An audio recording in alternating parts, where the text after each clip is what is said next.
প্রিয় দেশবাসী, আসসালামু আলাইকুম। আমরা স্বাধীন জাতি। আমাদের মহান নেতা, সর্বকালের সর্বশ্রেষ্ঠ বাঙালি জাতির পিতা বঙ্গবন্ধু শেখ মুজিবুর রহমানের নেতৃত্বে আমরা স্বাধীনতা অর্জন করেছি। লাখো শহীদের রক্তে রঞ্জিত এই স্বাধীনতা। জাতির পিতা বঙ্গবন্ধু শেখ মুজিবের আদর্শ বুকে নিয়ে সবাইকে আমি বলবো ঐক্যবদ্ধ হতে এবং সকলকে এক হয়ে দাঁড়াতে হবে, শক্তি নিয়ে দাঁড়াতে হবে। আমরা কোনো অন্যায় করিনি, মিথ্যা অপবাদ আমাদের সবার বিরুদ্ধে।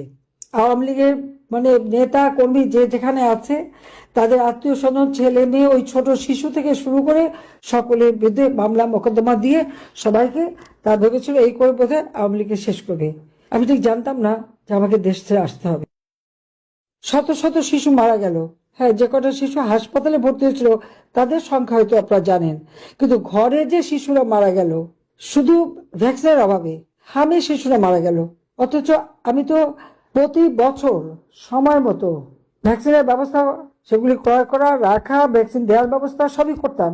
94, 95%, 98% পর্যন্ত আমরা ভ্যাকসিন দিয়েছি। 2025 সাল 2024-25 অর্থ বছরে 7,97,000 কোটি টাকার বাজেট দিয়েছে, যেখানে 41,000 কোটি টাকার উপরেই ছিল শুধু এই স্বাস্থ্য সেবার জন্য। সেই টাকাগুলি তারা কি করলো যে 2025 সাল কোনো ভ্যাকসিন কেনে নাই, ভ্যাকসিন দিতে পারে নাই, এবং 2026 সালে 12ই ফেব্রুয়ারি ইলেকশন করে ক্ষমতা আসলো, একটা প্রহসনের ইলেকশন তারিখ। তা আমি ইউনূস, তার সেই উপদেষ্টা নূরজাহান এবং তারেক, তিনজনকে আমি জিজ্ঞেস করতে চাই যে কেন এই ভ্যাকসিন দেওয়া হলো না। কারণ ক্ষমতা আসার পরে তার খোঁজ নিতে হবে না যে এই শিশুরা, তাদের তো নিয়মিত ভ্যাকসিন দিতে হয়, ফেব্রুয়ারি মাস হয়ে গেছে, কেন তারা ভ্যাকসিন পায়নি বা পাবে না, কেন, কি অবস্থায় আছে, সেসব হিসাব তাদের নাই, সেসব হিসাব নাই। এই টাকাগুলি সব মেরে খেয়ে গেছে। আবার প্রকৃত অবস্থা যেটা ছিল, তথ্যের ব্যাপারে তথ্য চুরি করার অভ্যাস, এটা তো ইউনূসের সবসময় আছে। সেটা আমাদের করা কাজের, সেটাকে আবার চুরি করে নিজের কাজের নিজের নামে চালিয়ে দেওয়া। যেখানে 2025 সালে মাত্র 59% শিশু তারা যেটুকু ভ্যাকসিন ছিল সেটুকু পেয়েছে, আর সেখানে এখন দেখাচ্ছে অনেক বড় করে সংখ্যা করে দেখাচ্ছে। একটা মিথ্যা কথা বলার একটা সীমা থেকে কোনো সীমা নাই। আজকে সার নাই, বিদ্যুৎ নাই, গ্যাস নাই, পানি নাই, কিছু নাই, একটা কাজে পারদর্শিতা দেখাচ্ছে। পারদর্শিতা কিসে? অত্যাচার, নির্যাতন, খুন খারাপি, অগ্নিসংযোগ, লুটপাট। আমার খালি প্রশ্ন এটাই, ওদের কি মা বাবা নাই? ওদের সন্তান নেই? ওদের ভাই বোন নেই? ওদের কেউ নেই? ওরা অন্যের উপর এভাবে নির্যাতন করে কিভাবে? তাদের পাশবিক অত্যাচার, নির্যাতন সীমা ছাড়িয়ে গেছে। মেয়েদের উপরে নির্যাতন, এমনকি কারাগারে নিয়ে সেখানে নির্যাতন। এই যে আওয়ামী লীগের নেতা গ্রেপ্তার করে নিয়ে গেছে, তার চিকিৎসা পর্যন্ত হতে দেয়নি। জেল থেকে বের হওয়া মানে কি, হওয়ার সাথে সাথে মারা গেছে। তার মানে যখন ভেবেছে যে মারা যাবে তখনই ছেড়ে দিয়েছে। এ পর্যন্ত 150-র উপর আমাদের নেতা কর্মীকে যে কারাগারে সেই জেল হত্যা করেছে তারা। মৃত মানুষের হাতে হাত করা মুক্তিযোদ্ধা, মন্ত্রী, তাকে পর্যন্ত চিকিৎসা দেয়নি। চিকিৎসা দেবে না, আওয়ামী লীগ হলে দেবে না। কেন আওয়ামী লীগ হলে দেবে না? আওয়ামী লীগ সংগঠন 1949 সালে গড়ে উঠেছিল বলেই আজকে সারা বাংলাদেশের এত বড় বড় পদ তারা পাচ্ছে।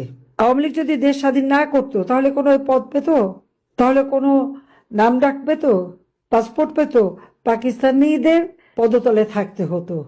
কি দুর্ভাগ্য আমাদের যে এই জায়গায়, যে এই রংপুরে প্রায় 200 অপর মেয়েকে পাকিস্তানি হানাদার বাহিনীর হাতে তুলে দিয়েছিল। গ্রামের পর গ্রাম মানুষকে দাঁড় করিয়ে গণহত্যা চালিয়েছে, যাকে আমরা বিচার করেছি, শাস্তি দিয়েছি। ইউনূস ক্ষমতা এসে তাদেরকে ছেড়ে দিয়েছে। মুক্তিযোদ্ধার গলায় জুতার মালা পরায়, আর এই রাজাকার আলবদর আলসাম, পাকিস্তানি আনাদার বাহিনীর দোসর, তাদের গলায় ফুলের মালা দেয়। এর থেকে ধৃষ্টতা আর কি থাকতে পারে? এর থেকে কষ্টের আর কি থাকতে পারে? আমরা বিচার করেছি, কিন্তু এখন কি হচ্ছে? কোনো আইনের শাসন নাই, বিচার নাই, কিচ্ছু নেই। চিফ জাস্টিস থেকে শুরু করে জজদের যদি লাঠি সোটা, অস্ত্র, রামদা, চাইনিজ পোল নিয়ে পদ থেকে বাধ্য করা, সে দেশে আর বিচার ব্যবস্থা থাকে না। যে কোর্টে যুদ্ধাপরাধী দিয়ে বিচার হয়েছে সেই কোর্টে আমাদের বিচার করে। হত্যা মামলা, আমি 1400 নাকি হত্যা করেছি, কেন আমি 1400 মানুষকে হত্যা করতে যাবো? একটা প্রমাণ দেখাতে পারবে? পারবে না। মামলা দেওয়ার সাথে সাথে মামলা রায় হয়ে যাচ্ছে, এটা হলো তাদের প্র্যাকটিস। এটা ইউনূসের পরিকল্পনা। কারণ ইউনূস নিজে তো লেবারদের অর্থ আত্মসাৎ করছে, শ্রমিকের অর্থ, তার নিজের কোম্পানি শ্রমিকদের অর্থ আত্মসাৎ করে শ্রমিকদের করা মামলায় তার শাস্তি হয়েছে। যে লোকটা শ্রমিকদের করা মামলায় সাজাপ্রাপ্ত আসামি, সে আসছে ক্ষমতায়। আর এখন যিনি আছেন তার তো মানে গুণের আর শেষই নাই। কারণ জুয়া খেলতে যেয়ে ধরা পড়েছিল সিঙ্গাপুরে, তারপর ধরা পড়লো তার দুর্নীতি। আমাদের না, আমেরিকায় FBI, আমেরিকার গোয়েন্দা সংস্থা, তারা এসে সাক্ষী দিয়ে গেল তারেকের বিরুদ্ধে। আর 10টা অস্ত্র চোরাকারবারির সাথে জড়িত সেই মতিউর রহমান নিজামী সহ তাদের সাথে। 21 আগস্ট গ্রেনেড হামলা, আইভি রহমানকে হত্যা করা হলো, তার সঙ্গে জড়িত। এটা তো যখন তত্ত্বাবধায়ক সরকার ছিল 2007 সালে, তখনই তদন্ত করে বের করেছে। এই সমস্ত মামলার আসামি এখন ক্ষমতায়। তো বাংলাদেশের মানুষ ন্যায় বিচার পাবে কোথা থেকে? যারা নিজেরাই অপরাধী। এবং এই অপরাধ তো মানে প্রমাণিত, আমাদের যাদের বিরুদ্ধে মামলা দিয়ে যাচ্ছে। এবং ইউনূসের কাজ হচ্ছে কি, আমার তৃণমূল থেকে শুরু করে সব স্তরের নেতাকর্মীর উপর হামলা, মামলা, অগ্নিসন্ত্রাস, তাদেরকে অর্থনৈতিকভাবে পঙ্গু করে দেওয়া, আর কারাগারে রেখে রেখে নির্যাতন করে করে, বাড়িঘর হারা করে তাদেরকে মানে মানসিকভাবে বিপর্যস্ত করে দেওয়া, যেন এই আওয়ামী লীগ আর কোনোদিন মাথা চারা দিয়ে উঠতে না পারে। অন্যের ঘরে আগুন দিলে সে আগুন যে নিজের ঘরে লাগবে না, বা অন্যের খেতে ক্ষতি করলে যে নিজেরটা হবে না, এটা ভাবে কি করে? সবাইকে আমি বলবো ঐক্যবদ্ধ হতে এবং সকলকে এক হয়ে দাঁড়াতে হবে, শক্তি দিয়ে দাঁড়াতে হবে। আমরা কোনো অন্যায় করিনি, মিথ্যা অপবাদ আমাদের সবার বিরুদ্ধে। আওয়ামী লীগের মানে নেতা কর্মী যে যেখানে আছে, তাদের আত্মীয় স্বজন, ছেলে মেয়ে, ওই ছোট শিশু থেকে শুরু করে সকলের বিরুদ্ধে মামলা মোকদ্দমা দিয়ে সবাইকে, তার ভেবেছিল এই করে বোধহয় আওয়ামী লীগকে শেষ করবে। আমি ঠিক জানতাম না যে আমাকে দেশ ছেড়ে আসতে হবে। যখন একের পর 6 জন মারা গেল, আমি এনকোয়ারি কমিশন গঠন করলাম। এই রংপুরে আবু সাইদ মারা যাওয়ার পরেই আমি এনকোয়ারি কমিশন গঠন করে দিয়েছি। সেই এনকোয়ারি কমিশনে হাইকোর্টের যিনি জজ দিলারুজ্জামান সাহেবকে হেড করে তিনি গেছেন রংপুরে তদন্ত করতে। এরপর আবার প্রায় 30 জনের মতো যখন মারা গেল, আমি 1 আগস্ট 3 সদস্য বিশিষ্ট কমিশন গঠন করি। কারণ আমার সন্দেহ ছিল যে এই যে 7.62 বুলেট, স্নাইপার রাইফেল, মানুষকে হত্যা করা, এগুলি কোথা থেকে আসছে, কারা করছে, কাদের হাতে এই অস্ত্র? কারণ এই অস্ত্র তো পুলিশ ব্যবহার করে না, বরং পুলিশদের মেরে একের পর এক থানা লুট করা, আগুন দেওয়া, মানুষ মারা, পুলিশকে হত্যা করেছে। কিন্তু সেই এনকোয়ারি কমিশনকে বন্ধ করে দিল ইউনূস। তার কারণ সমস্ত হত্যাকাণ্ডের সঙ্গে তারা জড়িত। ইউনূস এই সমস্ত পরিকল্পনা করেছে, আর জামাত, শিবির, বিএনপি, ছাত্র দল, এরা হলো এগুলি বাস্তবায়ন করেছে। তারও এনসিপি, এরা এগুলি বাস্তবায়ন করেছে। আজকে তারা ভেবেছে যে এভাবেই চলবে। এক মাঘে শীত যায় না, এটাও তাদের ভাবা উচিত। দিন আসবে। আর আমাকে চক্রান্ত করে দেশ ছাড়া করেছে, কিন্তু আল্লাহর কাছে শুকর, আমি বেঁচে আছি। আর বেঁচে যখন আছি, আমি আমার দেশের মানুষের পাশে আছি, আমার দলের মানুষের পাশে আছি। আর এই অন্যায়ের প্রতিকার ইনশাল্লাহ করবই করব। কারণ গ্রেনেড হামলা থেকে আল্লাহ আমাকে বাঁচিয়েছে, 76 কেজি বোমা পুঁতে রেখেছিল, সেখান থেকে আল্লাহ বাঁচিয়েছে, প্রত্যেকবার আল্লাহ বাঁচিয়ে দেয়। তারপরেই কিন্তু আমি একটা কাজ করতে পারি মানুষের কল্যাণে, উন্নয়নে। 21 আগস্ট গ্রেনেড হামলার পর এই বাংলাদেশকে 2009 সাল থেকে 24 সাল পর্যন্ত দেশকে আমরা সার্বিকভাবে উন্নতি করেছি। প্রত্যেকটা মানুষ শান্তিতে ছিল, নিরাপদে ছিল, সন্ত্রাস দমন করেছি, মানুষের জীবনে শান্তি নিরাপত্তা দিয়েছি, নিরাপদে চলতে পারতো, শান্তিতে ঘরে ঘুমাতে পারতো। এখন তো ঘরেও ঘুমানোর উপায় নাই, শান্তিতে চলা তো দূরের কথা, নিরাপদ নেই। একটা পর একটা নারী শিশু নির্যাতন, অনবরত খুন খারাপি, ডাকাতি, চুরি, প্রত্যেক দিন। এমন কোনো দিন নাই দিনে বোধহয় 10টা 12টা করে খুন হচ্ছে এই বাংলাদেশে।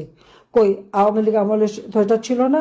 আমরা মানবাধিকার সংরক্ষণ করেছি, কিন্তু আমাদের বিরুদ্ধে অপবাদ। ইউনূসের সেই ইউনূস সেন্টারটা হচ্ছে কাশিমবাজার কুঠি, ওখানে বসে যত রকমের মিথ্যা অপবাদ ছড়ানো হয়, মিথ্যা রটনা করা হয়, সেখান থেকে যা তৈরি করে আন্তর্জাতিকভাবে সেইগুলি দেয়। এটাই হচ্ছে তাদের কাজ। কিন্তু সত্যের জয় হবেই হবে। কাজে আমি সবাইকে বলবো যে যে স্পিরিট সবার মধ্যে দেখলাম, যে মনোবল দেখলাম, আমি সবাইকে ধন্যবাদ জানাই, স্যালুট জানাই। এই মনোবল নিয়ে আওয়ামী লীগের প্রত্যেকটা নেতা কর্মী প্রতিটি এলাকায় যেন ঐক্যবদ্ধ থাকে, যাতে আবার বাংলাদেশটাকে আমরা উন্নত, সমৃদ্ধ, সোনার বাংলাদেশ হিসেবে গড়ে তুলে জাতির পিতা বঙ্গবন্ধু শেখ মুজিবের স্বপ্ন বাস্তবায়ন করতে পারি। ইনশাআল্লাহ আমরা তা করতে পারবো। আবার তৃণমূল থেকে শুরু করে সব স্তরের নেতাকর্মীর উপর হামলা, মামলা, অগ্নিসন্ত্রাস, তাদেরকে অর্থনৈতিকভাবে পঙ্গু করে দেওয়া, আর কারাগারে রেখে রেখে নির্যাতন করে করে, বাড়িঘর হারা করে তাদেরকে মানে মানসিকভাবে বিপর্যস্ত করে দেওয়া, যেন এই আওয়ামী লীগ আর কোনোদিন মাথা চাড়া দিয়ে উঠতে না পারে। অন্যের ঘরে আগুন দিলে সে আগুন যে নিজের ঘরে লাগবে না, বা অন্যের খেতে ক্ষতি করলে যে নিজেরটা হবে না, এটা ভাবে কি করে? সবাইকে আমি বলবো ঐক্যবদ্ধ হতে এবং সকলকে এক হয়ে দাঁড়াতে হবে, শক্তি দিয়ে দাঁড়াতে হবে। আমরা কোনো অন্যায় করিনি, মিথ্যা অপবাদ আমাদের সবার বিরুদ্ধে। আওয়ামী লীগের মানে নেতা কর্মী যে যেখানে আছে, তাদের আত্মীয় স্বজন, ছেলে মেয়ে, ওই ছোট শিশু থেকে শুরু করে সকলের বিরুদ্ধে মামলা মোকদ্দমা দিয়ে সবাইকে, তা ভেবেছিল এই করে বোধহয় আওয়ামী লীগকে শেষ করবে। আমি ঠিক জানতাম না যে আমাকে দেশ ছেড়ে আসতে হবে। শত শত শিশু মারা গেল। হ্যাঁ, যে কটা শিশু হাসপাতালে ভর্তি হয়েছিল তাদের সংখ্যা হয়তো আপনারা জানেন, কিন্তু ঘরে যে শিশুরা মারা গেল শুধু ভ্যাকসিনের অভাবে, হামে শিশুরা মারা গেল। অথচ আমি তো প্রতি বছর সময় মতো ভ্যাকসিনের ব্যবস্থা, সেগুলি ক্রয় করা, রাখা, ভ্যাকসিন দেওয়ার ব্যবস্থা সবই করতাম। 94, 95%, 98% পর্যন্ত আমরা